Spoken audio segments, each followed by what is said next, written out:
Hello everyone, आज हम start करेंगे हिस्ट्री से और हिस्ट्री में हम स्टार्ट करेंगे एंशियंट इंडिया से। और एंशियंट इंडिया का हम सबसे पहला टॉपिक करेंगे, that is the pre history. Pre history क्या है? जैसे आपको पता है, हिस्ट्री जो है, हिस्ट्री शब्द जो है वो डिराइव किया गया है हिस्टोरिया से। हिस्टोरिया से हिस्टोरिया का मतलब होता है नॉलेज, हिस्टोरिया का मतलब होता है इंक्वायरी। हेरोडोटस को बोला गया है फादर ऑफ हिस्ट्री। तो हिस्ट्री को फर्दर हमने 3 पार्ट में डिवाइड किया है, that is the pre history, proto history and history. Pre history, proto history और हिस्ट्री। प्री हिस्ट्री क्या है? प्री हिस्ट्री वो फेस है हिस्ट्री का that is before the invention of the writing. ठीक है, राइटिंग के पहले का जो पार्ट है हिस्ट्री का, उसको हम क्या बोलते हैं? उसको हम बोलते हैं प्री हिस्ट्री। प्री हिस्ट्री वो पार्ट है हिस्ट्री का राइटिंग से पहले, इन्वेंशन ऑफ द राइटिंग से पहले। और प्री हिस्ट्री की एग्जांपल क्या है? प्री हिस्ट्री की एग्जांपल जो है वो है स्टोन एजिस। स्टोन एजिस जो है that is the best example of pre history. Proto history वो पार्ट है हिस्ट्री का जो हिस्ट्री और प्री हिस्ट्री के बीच में है।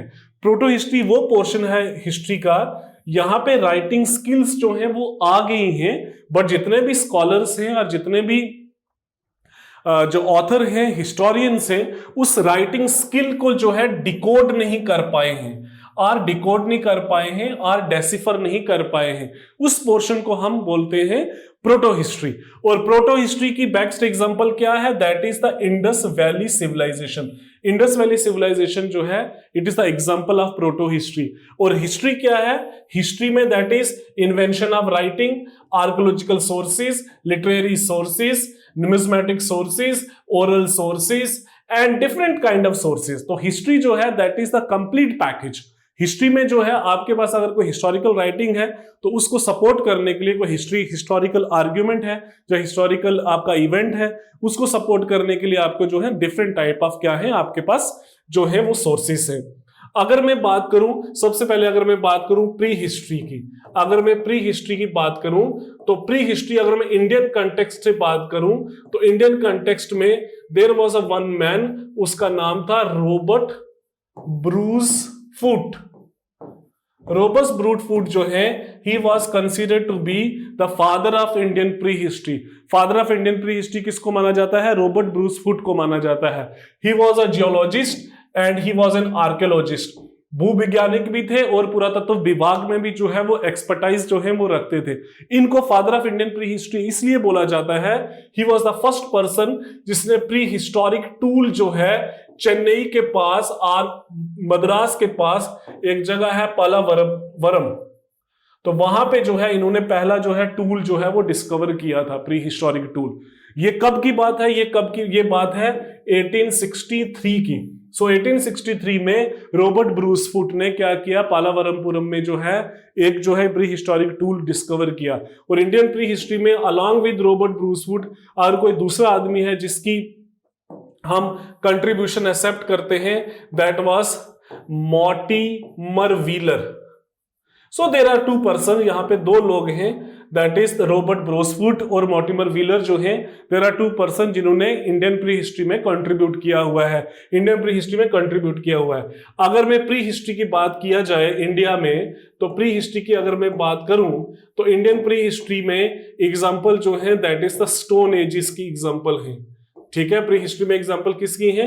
स्टोन एज की एग्जांपल है। स्टोन एज को फर्दर जो है हम 3 पार्ट में डिवाइड करते हैं, that is the palaeolithic age, that is the palaeolithic age, then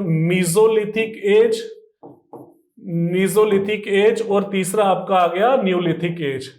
so palaeolithic age, mesolithic age और न्यूलिथिक एज। पैलियोलिथिक, मीसोलिथिक और न्यूलिथिक एज क्यों, कैसे, किस तरीके से इसको हमने डिवाइड किया हमने on the basis of the tools. Tools किससे बने हुए हैं? टूल्स स्टोन के टूल्स बने हुए हैं। सो पैलियो का मतलब है that is the old stone age, meso का क्या मतलब है? Middle stone age, and neolithic का मतलब है that is the new stone age. Okay, तो new stone age, mesolithic age and palaeolithic age, difference का क्राइटेरिया एक ही है, that is tools and typology. Tools and typology के बेसिस पे हम इसको क्या करते हैं? हम इसको डिवाइड करते हैं। अगर मैं बात करूं पैलियोलिथिक एज की, अगर हम पैलियोलिथिक एज की बात करें तो पैलियोलिथिक एज का जो है that is also known as old stone age, also known as old stone age, and it is further जो है, इसको फर्दर हम 3 पार्ट में डिवाइड करते हैं, lower palaeolithic age, middle palaeolithic age and upper palaeolithic age. Upper palaeolithic age, middle palaeolithic age और lower palaeolithic age में हम इसको जो है वो डिवाइड करते हैं। कंडीशन एक ही है, condition that is the types of the tools, types of the tools हम इसको डिवाइड करते हैं पैलोलिथिक एज में। इसकी खास बात एक और है, यहां पे इंसान की भी जो है एवोल्यूशन हो रही है, यहां पे होमो सैपियंस नहीं है, यहां पे क्या है, होमो इरेक्टस है। तो होमोस इरेक्टस जो है वो यहां पे जो है पैलोलिथिक एज में कॉरेस्पॉन्डिंग इंसान कैसा है, होमो इरेक्टस है। वी नो दैट कि सबसे पहले आपका जो है प्रोटोएस्ट्रोलाइट आता है, प्रोटोएस्ट्रोलाइट के बाद आपका जो है होमो हैबिलस है, होमो हैबिलस के बाद जो है होमो इरेक्टस है, होमो इरेक्टस के बाद दैट इज द निएंडरथल है, और निएंडरथल के बाद होमो सैपियंस है। तो most of the time of palaeolithic age जो है वो होमो इरेक्टस के साथ ही है। और पैलोलिथिक की अगर हम टाइमिंग की बात करें तो पैलोलिथिक एज की टाइमिंग क्या है, रफली जो है ये पैलोलिथिक एज की जो टाइमिंग जो है वो आपकी 5 लाख साल से लेके 40,000 साल पहले की बात कर रहा हूं मैं, बिटवीन 5 लाख टू 40,000। और इस टाइम पीरियड में जियोलॉजिकल अगर एज की मैं बात करूं, so that is the Pleistocene जो है, प्लिस्टोसीन एज जो है वो इसके कॉरेस्पॉन्डिंग जो है वो चलती है, प्लिस्टोसीन। सो प्लिस्टोसीन, होमो इरेक्टस, प्लिस्टोसीन वो एज जो है, ये जो है लगभग 20 लाख साल पहले से लेके लगभग जो है 20 लाख से लेके 10,000 टाइम पीरियड तक जो है प्लिस्टोसीन एज है। प्लिस्टोसीन बेसिकली क्या है, Pleistocene is a geological time frame है। ओके, सो प्लिस्टोसीन में मेजरली क्या है, प्लिस्टोसीन में मेजरली आपकी क्या है, आइस एजेस हैं, that is the ice age. Most of the earth जो है it was covered with the ice during the palaeolithic age, during the Pleistocene age. तो जो ट्रॉपिकल एरिया है, ट्रॉपिकल एरिया में जैसे जैसे आपका जो है टेम्परेचर, जैसे जैसे क्लाइमेट चेंज होता है, तो वहां पे हमें जो है एवोल्यूशन के साइंस मिलते हैं और वहां पे हमें कॉरेस्पॉन्डिंग पैलोलिथिक एज मिलती है। ओके, अगर हम बात करें इस टाइम पीरियड की पैलोलिथिक एज की, अगर हम बात करूं मैं पैलोलिथिक एज की, अगर हम टूल्स की बात करें कि what are the tools of the palaeolithic age, tools palaeolithic age के अलग अलग टाइप के टूल्स है। सबसे प्रोमिनेंट टूल जो है पैलोलिथिक एज का that is the hand axe है। ओके, हैंड एक्स जो है सबसे प्रोमिनेंट टूल है। और हैंड एक्स जो है जो पत्थर का बनाया गया, ये किस पत्थर के बनाया गया, ये बनाया गया क्वार्टजाइट का बनाया गया। ओके, तो प्रोमिनेंट पत्थर कौन सा यूज किया गया है, that is a quartzite stone जो है वो हैंड एक्स में यूज किया गया है। इसके अलावा जो है क्लीवर्स यूज किया गया है। इसके अलावा जो है स्क्रैपर्स, देन इसके अलावा जो है ब्लेड्स, इसके अलावा जो है दैट इज द पॉइंटर। ठीक है, तो यहां पे इस टाइप के टूल्स यूज किए गए हैं। और अगर हम इंसान की फितरत की बात करें तो यहां पे जो पैलोलिथिक का जो इंसान जो है, he was Hunter and food gatherer, he was Hunter and food gatherer जो है वो पैलोलिथिक एज का इंसान है, हंटर एंड फूड गैदरर। और पैलोलिथिक एज के इंसान का और जो खास बात जो है, जैसे हमने बोला कि that is the Homo erectus है। ठीक है, यहां पे there was no sign of fire, fire के अभी कोई साइन नहीं है। पैलोलिथिक एज की अगर मैं बात करूं, यहां पे there is the no concept of gender, gender का अभी कोई कॉन्सेप्ट इसको नहीं है। There was the no concept of socialisation, socialisation का भी यहां पे कोई कॉन्सेप्ट नहीं है। और अगर मैं बात करूं पैलोलिथिक एज की, अगर मैं बात करूं साइट्स की, कि साइट्स कौन कौन सी हैं, तो पैलोलिथिक एज में हमें जो साइट्स मिलती है all over the India, except कहां पे नहीं मिलती है, हमें नहीं मिलती कहां पे, that is Indo Gangetic plains में नहीं मिलती हैं हमें। इंडो गैंजेटिक प्लेन्स में हमें इसके कोई रेफरेंसेस नहीं मिलते। हमें तमिलनाडु में इसके कोई रेफरेंस नहीं मिलते। ओके, तो ये कुछ एरिया एक्सेप्शन है। कहां पे मिलते हैं, कहां पे साइट्स हमें मिलती हैं, हमें मिलती हैं सोन वैली। सोन वैली आज की डेट में पाकिस्तान में है। हमें कहाँ मिलता है? हमें बिलान वैली, बेलन वैली उत्तर प्रदेश में हमें मिलता है। हमें कहाँ मिलता है? हमें मिलता है नर्मदा वैली, ठीक है, नर्मदा वैली में मिलता है। हमें जो है इसकी साइट्स कर्नाटक में मिलती हैं, कर्नाटक में मिलती हैं हमें साइट्स। हमें कुछ टूल जो है एक्सेप्ट तमिलनाडु में सिर्फ एक जगह मद्रास, जिसको पहले मद्रास बोलते थे और चेन्नई बोलते थे, वहां पे हमें काफी ज्यादा टूल्स जो हैं पैलोलिथिक एज के हमें मिलते हैं। तो हैंड एक्स, क्लीवर्स, स्क्रैपर्स, ये प्रोमिनेंट टूल जो है ये हमें पैलोलिथिक एज के टाइम पीरियड के मिलते हैं जो है, और जो मेनली किससे, पत्थर से बने हुए हैं, क्वार्टजाइट्स के बने हुए हैं। And according to some scholars climatic condition was different, so temperature of earth was different. इसी तरीके से उसका सबसिस्टेंस पैटर्न जो है वो पैलोलिथिक एज में जाता है। अगर हम बात करें सेकंड जो है, अगर हम बात करें मेसोलिथिक एज की, ओके, तो मेसोलिथिक एज की अगर हम बात करें, मेसोलिथिक एज जो है बड़ा एक प्रोमिनेंट जो है फेज रहा हुआ है। मेसोलिथिक एज में सबसे ज्यादा अगर वर्कआउट किसी स्कॉलर्स ने किया हुआ है इंडिया में, that was H D. Sankalia. H D. Sankalia ने बहुत काम किया हुआ है मेसोलिथिक एज में। मेसोलिथिक एज जो है also known as middle stone age. Middle stone age जो है मेसोलिथिक एज में बोला गया है। टाइमिंग जो है मेसोलिथिक एज की दैट इज 40,000 से लेके 10,000 के बीच में है। 40,000 से लेके 10,000 के बीच में है। And again one thing I am clearly saying at the very onset कि पैलोलिथिक, मेसोलिथिक और न्यूलिथिक जो है इसका कोई स्पेसिफिक वाटर टाइट कंपार्टमेंट नहीं है। It varies from area to area. मतलब इंडिया का मेसोलिथिक, पैलोलिथिक और न्यूलिथिक एज जो है वो अलग होगा अगर हम उसको अफ्रीका के साथ कंपेयर करें। अगर हम किसी और दूसरे कॉन्टिनेंट के साथ कंपेयर करें, वो इसका जो है टाइम फ्रेम जो है that was totally different. Mesolithic age में क्या होता है? मेसोलिथिक एज में the age was known by that is the present of microlith। Microlith tools जो है यहाँ पे बड़े प्रोमिनेंट हैं। माइक्रोलिथ टूल्स मतलब that is a tools in small in size, और you can say that centimetres में टूल्स जो है वो यहाँ पे आ गए हैं, माइक्रोलिथ टूल्स है। देन मेसोलिथिक एज में क्या है? मेसोलिथिक एज में डिस्कवरी ऑफ फायर भी है। मेसोलिथिक एज में कुछ स्कॉलर्स बोलते हैं कि later phase of the palaeolithic age fire आ गया था, लेकिन मेसोलिथिक में कन्फर्मेशन है। मेसोलिथिक एज में क्या हो गया है? मेसोलिथिक एज में डोमेस्टिकेशन जो है एनिमल्स की वो स्टार्ट हो गई है, और सबसे पहला जो जानवर डोमेस्टिकेट किया गया दैट वाज द डॉग जो है वो डोमेस्टिकेट किया गया मेसोलिथिक एज में। और जो सबसे इंपॉर्टेंट चीज है मेसोलिथिक एज की that is the presence of art. यहाँ पे हमें आर्ट का जो है वो रेफरेंस जो है मेसोलिथिक एज में मिलता है।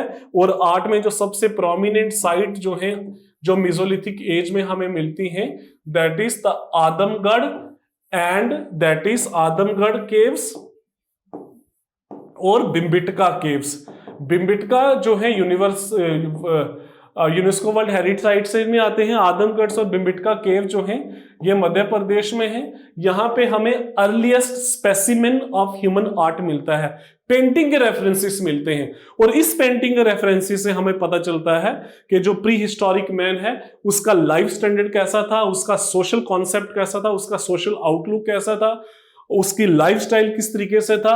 इसी पे हमें जो है उसके बारे में, हंटिंग के बारे में पता चलता है कि he was not only Hunter but he was also the हर्डर।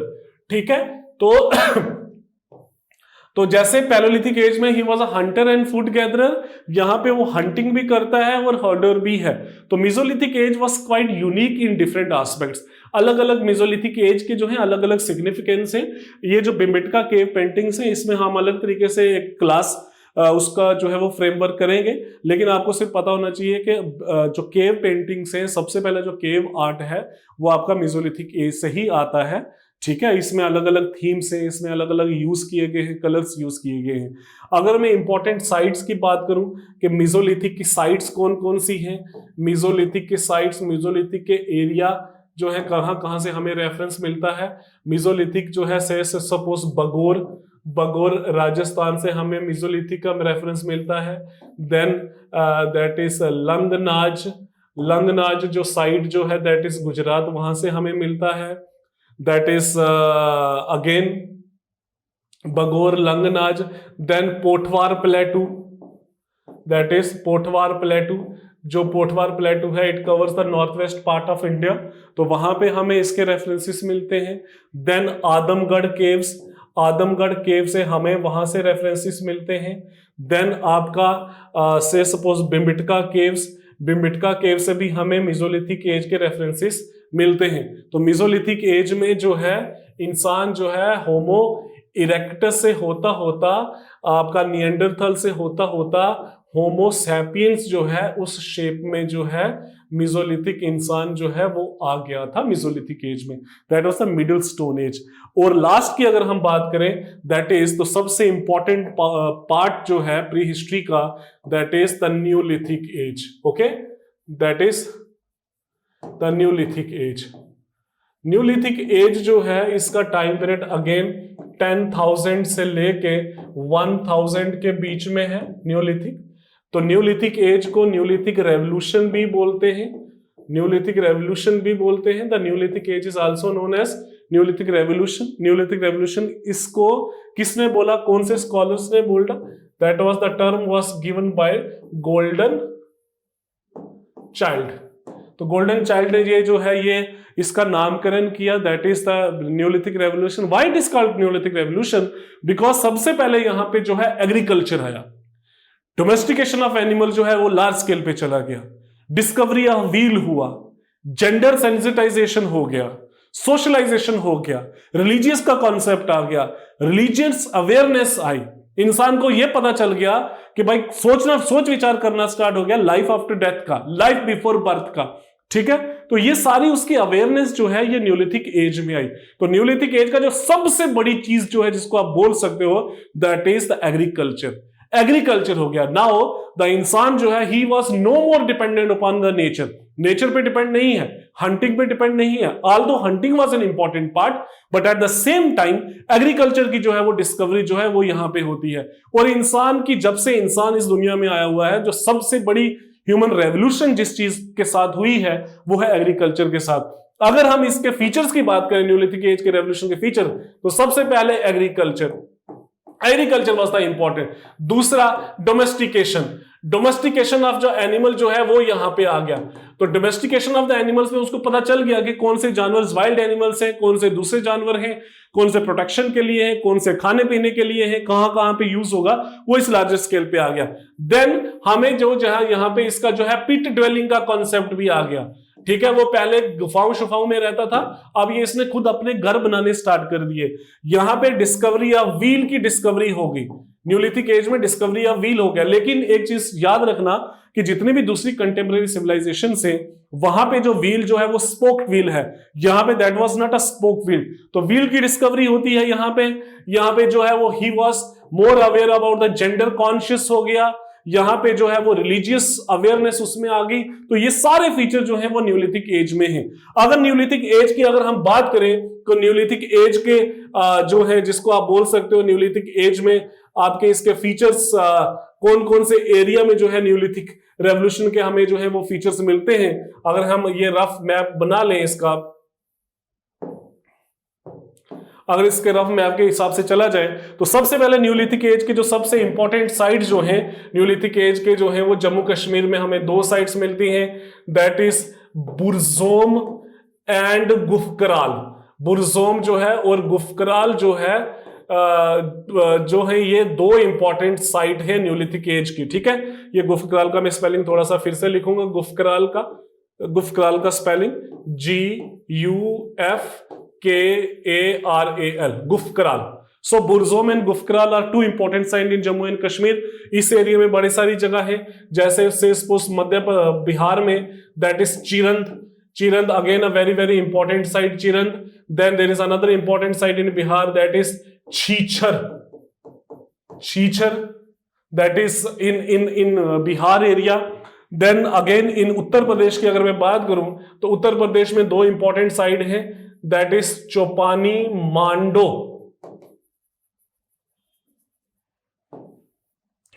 मांडो, एक और साइड है that is कोलडीवा। कोल्डिवा। Then Madhya Pradesh में भी आपका आदमगढ़ भी है और आपका भीमबेटका भी है। गुजरात में भी आपका लंगनाज है। देन बागोर जो है राजस्थान में है। तो these are the important sites in of neolithic age. Neolithic age की ये इंपॉर्टेंट साइट्स हैं। बहुत इंपॉर्टेंट में अगर बात किया जाए बुरजोम एंड गुफकराल, यहां पे बुरजोम और गुफकराल में जो है डोमेस्टिकेशन ऑफ आपका एनिमल तो मिलता ही मिलता है। यहां पे पिट ड्वेलिंग का कंसेप्ट आता है, खास करके बुरजोम में पिट ड्वेलिंग का कंसेप्ट जो है वो यहां पे आता है। पिट ड्वेलिंग का कॉन्सेप्ट आता है गुफकराल में। यहां पे डोमेस्टिकेशन ऑफ एनिमल्स है। एनिमल्स में खास करके आपका गोट की डोमेस्टिकेशन है, काउ की डोमेस्टिकेशन है, बफेलो की डोमेस्टिकेशन के हमें रेफरेंसेस जो है वो यहां पे मिलते हैं। So this is all about the neolithic age. Neolithic as का मतलब है न्यूलिथिक रेवोल्यूशन। न्यूलिथिक रेवोल्यूशन का मतलब ये है कि that is discovery of agriculture. और जो सबसे इंपॉर्टेंट पहली साइट जो है इंडियन सब कॉन्टिनेंट में हमें मिलती है in the neolithic as, that is Mehrgarh. Mehrgarh जो है ये सबसे पहली साइट है, ठीक है। सबसे पहली साइट जो है that is around 7000 BC. 7000 BC में मेहरगढ़ जो है that is presently in Pakistan वाले एरिया में है। If I am not wrong somewhere in Baluchistan वाले area. It was the first site in Indian subcontinent. India में जो है that is Burzahom, Gufkral, Chirand, Chechar, Chopani Mando, Koldihwa, Adamgarh, Bhimbetka, Bagor, Langhnaj. South India में पिकली हाल, साउथ इंडिया में मस्की। ये सारी साइट जो है न्यूलिथिक एज के हमें रेफरेंसेस मिलते हैं। With this we conclude the very very important topic that is the pre history. Pre history वो पोर्शन है हिस्ट्री का, यहाँ पे हिस्टोरिकल राइटिंग का कोई कॉन्सेप्ट नहीं है, राइटिंग का कोई कॉन्सेप्ट नहीं है। Before the invention of the writing pre history वो फेज है। यहाँ पे इंसान भी इवॉल्व भी हो रहा है, क्लाइमेटिक कंडीशन भी चेंज हो रही है, इंसान स्ट्रगल कर रहा है लड़ने के लिए। जो आज की डेट में अगर आपके पास टाइम मशीन हो, अगर प्री हिस्टोरिक इरा में देखोगे तो आपको राजस्थान में जो है, राजस्थान में रेगिस्तान नहीं दिखेगा आपको। राजस्थान में आपको जो है रेगिस्तान बिल्कुल नहीं दिखेगा। That was totally different. जैसे जैसे जमीन का जो टेम्परेचर जो है वो राइज करता है, आइस जो है वो मेल्ट होती है, अलग अलग जो है टोपोग्राफी आती है, उस हिसाब से इंसान भी लड़ा, इंसान जूझा, जुझारूपन दिखाया उसने, और अलग अलग फेसेस से होके हम प्रेजेंट एज में आए। Thank you so much.